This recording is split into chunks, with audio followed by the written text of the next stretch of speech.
ಪ್ರಕಾಶ ಕಿರಣಗಳು ಸರಳ ರೇಷೆಯಲ್ಲಿ ಬರುತ್ತದೆ ಎಂಬುದು ಎಲ್ಲರಿಗೂ ತಿಳಿದ ವಿಷಯ.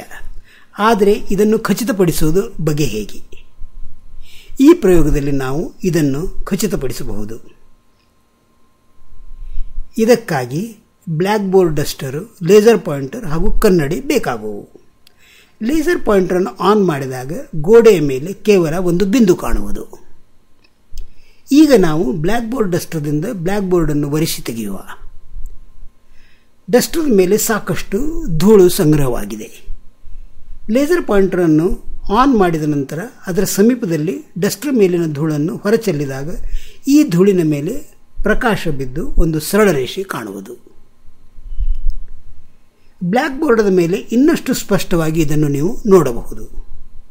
ಕನ್ನಡಿಯ ಮೇಲೆ ಒಂದು ಬದಿಯಿಂದ ಪ್ರವೇಶಿಸಿದ ಪ್ರಕಾಶ ಕಿರಣ ರಿಫ್ಲೆಕ್ಟ್ ಆಗಿ ಅದು ಮತ್ತೊಂದು ಬದಿಗೆ ಹೋಗುವುದು. ಇದನ್ನು ಕೂಡ ಡಸ್ಟರ್ದ ಧೂಳನ್ನು ಝಾಡಿಸಿ ನೋಡಬಹುದು. ಇಲ್ಲಿ ಇನ್ಸಿಡೆಂಟ್ ರೇ, ರಿಫ್ಲೆಕ್ಟೆಡ್ ರೇ ಹಾಗೆ ಕಾಣುವುದು.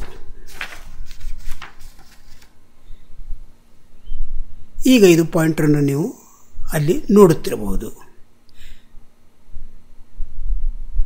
ಇದು ಒಂದು ಪ್ರಕಾಶದ ಸರಳವಾದ ರೇಷೆ.